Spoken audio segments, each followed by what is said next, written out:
لو فرضنا يعني انه الواحد بيكون واقع في مشكله معينه، اول زول بيجي في بالك منه؟ امي، والدتي.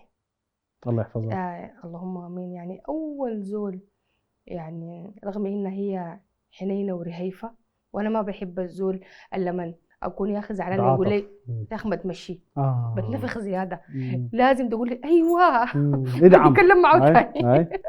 لكن الام دي امان يعني.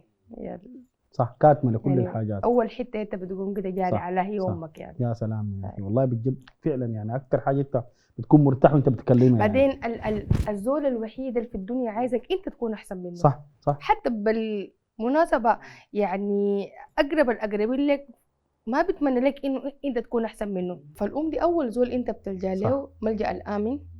يعني ما فيه خذلان، ما فيه خبث، ما فيه أي شوايب يعني زي ما بيقولوا.